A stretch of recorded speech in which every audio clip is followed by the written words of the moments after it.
Well, Uncle Mark, I got to say, there's this thing that you know how you and I like to provide the service, the public service of doling out saints for our patrons of a certain degree. Beatification for money. Yeah, not unlike the Catholic Church, we are easily bought. Very like the Catholic, very, very much like the Catholic Church. Yes, indeed, and that's the thing that we like to do. So those are our saints. We definitely do not make them up. They are definitely 100% real saints. Totally real. Also, unlike the Catholic Church, who just makes their shit up all the time. I understand you have a saint to introduce us to. Yeah, today in Find Your Patron, I'm going to introduce us to a new saint. But before that, I'm going to introduce everyone to an older saint, and that is Saint Doug, who's joining us again today. Shalom, our saint uncle. Yes, the best of us. Old is a relative term. the youngest of us, but somehow we'll call him Old Saint Doug. Old, very old. By the way, I think Doug might be a little older than me. I think you're the youngest, Dan. And I'm the baby. Yeah, I know. I'm cute. And Mark's the old man. Mark is by far Grandpa. Oh, Grandpa, Uncle Mark. by far the oldest. So that it'll make sense when I talk about this 3rd century saint, who's someone I personally knew. Okay, who is figures large. Actually, he's a rather important saint. Sometimes we kind of talk about Catholicism's more obscure, more peculiar saints. Sure. This one's both peculiar and kind of a big deal. I like it. So this is Saint Denis. Saint Denis. Saint Denis, who is the patron saint of Paris. Oh wow. Yes. Which is funny because the Saint Denis region of Paris, which I have stayed in, is kind of a shithole. Is it? Yeah, it's not great. Wow. I farewell, bon voyage to any listeners in Saint Denis. Right. Sorry about that. No longer will be listening in your shithole neighborhood. Au revoir. Au revoir. So now that that's complete, let's talk about our friend Saint Denis, who was a 3rd century Christian martyr and saint. Can we call him Saint Denis?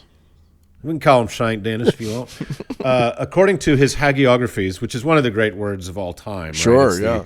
The biography of a saint is a hagiography, and it usually means it's also bullshit. Right. But he was the bishop of Paris in the 3rd century. They think his origin might have been Italian and was sent from Rome to become to minister to the Gauls, along with his 2 friends who also have fantastic names, Rusticus and Eleutherius. And he was with his buddies. So Denis, Rusty, and Luther? Denis, Rusty, and Eleuther. And Denis, of course, was later martyred for his faith by decapitation. This was believed, I believe this happened during the famous persecutions of the Roman Emperor Decius, shortly after AD 250, which was a great time to be alive. So, so the Roman Emperor sent him there and then had him decapitated? No. Rome, the Catholics in Rome sent him there. The emperor then, of course, had him killed. So he is, like I said, he's the patron saint of France and of Paris, and so when I started looking into this guy, he opened so many beautiful doors into crazy that I was just like, oh, I'm so happy. Like, this guy makes me, this is the perfect fucking examination of the whole idea of sainthood. So he's a couple of interesting things other than the former bishop and now patron saint of Paris. Yeah. And shithole Parisian neighborhoods. He's also one of the 14 holy helpers. Did you know that? Holy helpers? Yes. And do they pull the sleigh? I forgot about that. They do. And as I said, he has a Parisian neighborhood. As you said, he has a Parisian neighborhood named after him, and apparently quite a lovely basilica where the kings of France are buried. Yes. Really? I stayed like right next to that basilica.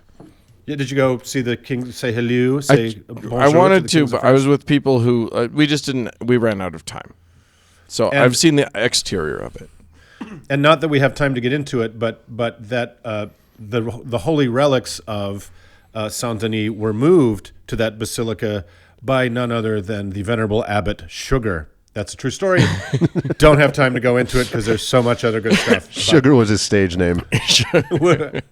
We'll leave Abbot Sugar for another time. Abbott's in Drag. It's one of the best shows in all of Paris. Go see it. So when it came to the preaching and the baptizing and everything, Denis, and Rusticus and Eleutherus were so effective in converting people that the non-Christian priests and whoever they were, witch doctors around town, got pissed off that they were losing followers.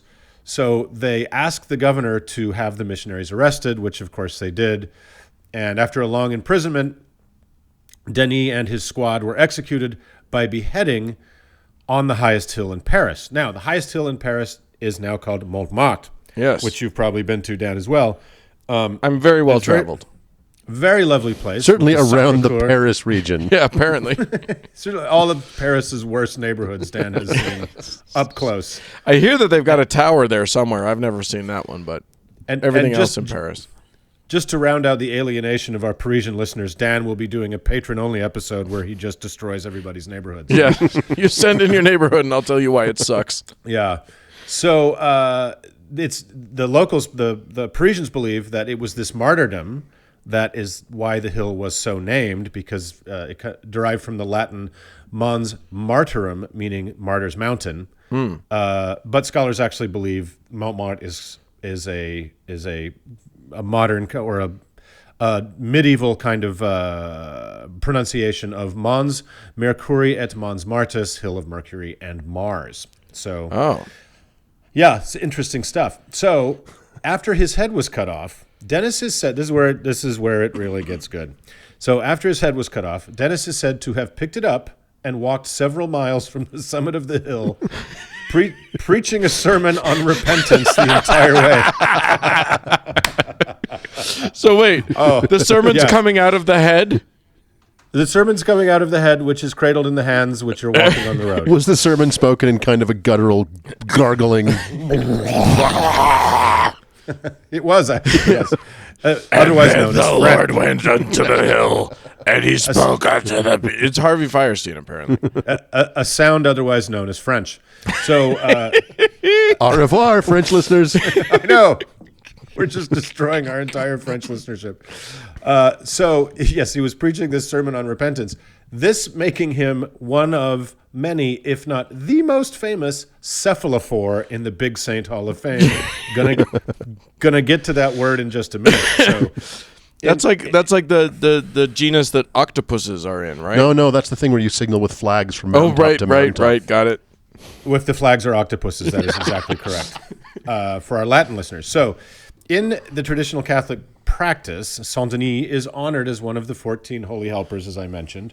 Specifically, Denis is invoked against diabolical possession and, for reasons that may already have become clear, headaches. Now, the 14 holy helpers are saints venerated together as a group in Roman Catholicism because of their intercession. It is believed to be particularly effective, especially against certain diseases. This group originated in the Rhineland in the 14th century and were called the Noodhelfers, which means helpers in need. And they came about largely as a result of an epidemic that became known as the Black Death. Now, a little aside. Of course, we're all familiar with the 14 helpers from Engelbert Humperdinck's musical masterpiece. No, not Engelbert Humperdinck's 1969 international hit single, Winter World of Love, that spent 12 weeks, Dan, on the Billboard Hot 100 chart. It turns out there is another Engelbert Humperdinck, the OG Engelbert Humperdinck. Right, yeah. Just so we're clear, two men have had the great honor of bearing the mantle of Engelbert of the Humperdinks. Yeah. This is the original Engelbert Humperdinck, the pride of Germany, the 19th century Engelbert Humperdinck, who wrote the delightful opera Hansel and Gretel. Right. Here, painstakingly translated from German, is his lyrical kiss to Saint Denis and the other 13 helpers. You ready for this? Oh, hit me, baby. This is from the light opera Hansel and Gretel. When at night I go to sleep, 14 angels watch do keep. 2 my head are guarding, 2 my feet are guiding, 2 upon my right hand, 2 upon my left hand, 2 who warmly cover, 2 who o'er me hover, 2 to whom 'tis given to guide my steps to heaven. Yes. So, yes, now that we understand everything we ever need to know about the 14 helpers, of which Saint Denis is just one, it's time to explore the word cephalophore. Dan, I wonder if you want to take it from here. I think I can definitely cover this. Well, okay, let me stop you right there because I don't want this to get too technical. Okay, I don't want this to be you know what? That's a good point. I think you've got all about the origins of Latin and the Etruscan roots and epistemology. It's just going to take too long. So let me cut to the chase before dumb it Egghead down Dan for gets- Dumb it down from where Uncle Dan would go. So a cephalophore is a person carrying their own head. Which is why maybe you don't know the word so much, friends. As we learned a minute ago, Saint Denis had his head separated from his body in the Roman fashion of the day, then carried it for 7 wobbly miles while preaching and probably spurting. Although Saint Denis is the best known of the saintly head carriers, there were many others. The folklore... It's like this gets out of control. I did not know that Ichabod Crane was a saint. That wasn't. Oh, that's new to me. You might have just killed a joke, but in 2 minutes people are going to forget. And Yeah, you're fine. You're fine. Sorry. So the folklorist Émile Nourri counted no less than 134 examples of cephalophore, the carrying of one's own head.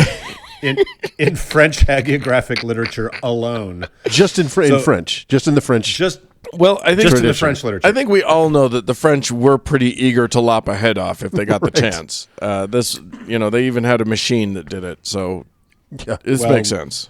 We all work in the medium we have, I guess. Yeah. So, What happened to him after he walked his 7 miles? Did he tire, or was it that did he just run out of steam? no, this gets to a really fascinating point of these stories.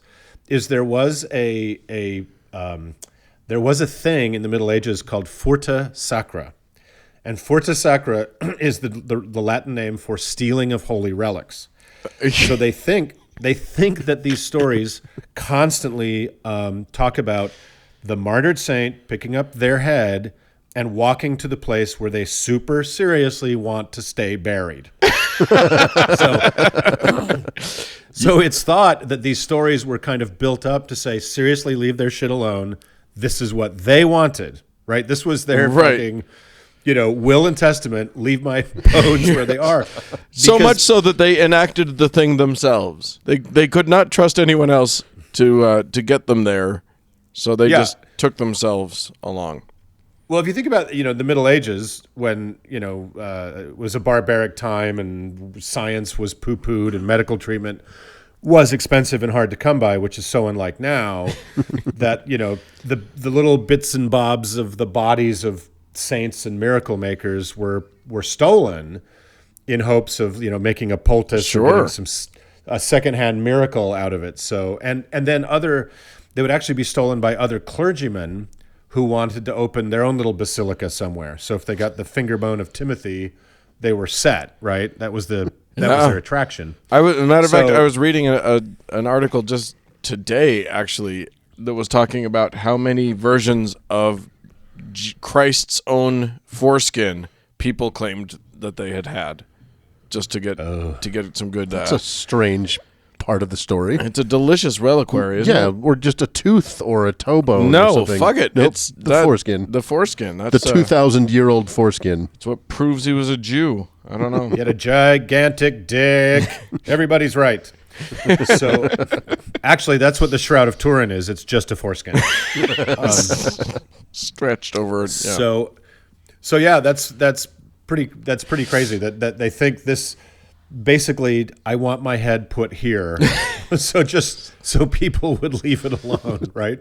If I die and I'm able to carry my own severed head around for a little bit, I'm going to stick it on a spike, and then hopefully people will beware that area. Well, the last thing Well, I'm I going to do if I have my head cut off is do something I never did in life and walk 7 fucking miles. Well, Dan, if you do walk around with your severed head, I hope you don't mind if I talk about it on the show, because I think that's going to be something. Oh yeah, no, I'm. You better live, like Facebook Live that shit or something. In fact, new patron goal. That's right. That's right. If we Yes. make enough money on this show, I will cut my fucking head off. and walk to your house and give it to you. Yes. So these miraculous speaking head stories were not exclusive to the Bishop of Paris, as I've said. Here's a couple others that are kind of funny. After a child had been beheaded by Roman soldiers, the boy martyr Justus of Beauvais was found by his father sitting with his head in his lap. Giving the head to his father, Justus asked him to carry it to Angers so that his mother might kiss it. Okay. Dad, it's too heavy for me. Will you carry your head to Mom? Because Right? I'm lazy. Yeah, I feel faint. I feel a little lightheaded. I'm going to sit here. If you'll just take my head to Mom for a smooch, that would be awesome. Thank you. So, and then in the legend of the martyrdom of Saint Aphrodisius of Alexandria, which sounds like one we would make up. Yeah. Aphrodisius was accompanied by his camel, of course. And as he was preaching, a group of pagans pressed through the crowd and beheaded him on the spot. Aphrodisius picked up his head and carried it to the chapel, which he himself had recently consecrated. Again, leave my shit alone, right? Right. The great Saint Gemolo is said to have survived his decapitation. I love that. That's like a newspaper headline. He survived his decapitation. And after collecting his head, climbed on horseback. He rode to meet his uncle, who was a bishop, a few miles away before he finally died. And this is where I was going to say, he's not the patron saint of Sleepy Hollow, weirdly enough, but you had to go and wreck everything for him. Boo. Boo! And then, most famously, it's believed by Catholics that Paul the Apostle, at his martyrdom, stretched forth his neck, was beheaded, and as soon as the head was struck from the body, legend says it exclaimed "Jesus Christ" 50 times. Which I just I have want to a know how these headless, okay, your head's severed from your body. You're still able to move it. It's a miracle. How are you getting air through that windpipe? Like how? Shut up, Dan. Like how are you talking? Shut up. Your vocal. That's how you're talking. Which side is your vocal folds on? Are they in the neck part? Are they in the head part? Like they attached to the body still? I'm not sure. That's probably why there's not more of these stories. It's just where the cut was. Right. So yeah. And look, I have like a bone bruise on my knee, and if I hit it on a corner of a table or something, I will say Jesus Christ 50 times. So I get it. I'm a martyr too. So, and then as a final little aside, there is of course Saint Cuthbert of Lindisfarne, who is often. Who, again, You're I just had literally to get ruining all of our made up saints right now because you're just had to taking the good get ones. I had to get that name in there because it's amazing. He's depicted with his head still on his neck and carrying a second head in his hand. However, he is no true Cephalophore. The second head is that of course, of Saint Oswald of Northumbria, who was buried with him. Oh, so he was holding it spooning. he was holding it for a friend, which Yes. is a classic excuse. So I'm just gonna give you a couple other names here because they're beautiful. So other famous cephalophores include, but are in no way limited to, the following: Winifred, Payet of Tourney, Solange, who I believe is Beyonce's sister, Correct. oddly enough. Correct. Livier de Marsal, someone whose real name was Juthwara, Lorianus of Hungary, Domninus of Fidenza, Alban of Mainz, Maurice. Have you guys ever and of brushed your cour- teeth with Alban of Mainz, by the way? Because that it's actually better. I like it a lot. The single named Maurice, and of course Justinian of Ramsey Island. So the next time you have Ramsey a headache Island, in New Paris, Jersey, by the way. Right. right, Ramsey Bishop Island, Jabroni of Yonkers. Connecticut. So, next time you're in Paris and you have a headache, give a shout out to Saint Denis and realize it could probably be worse. Right. Walk up a hill. Yeah, so that's Saint Denis and his strange group of friends. Good 14 Lord. headless helpers. I love it. I love it. Yeah. Let's move on. All right. Let's move on.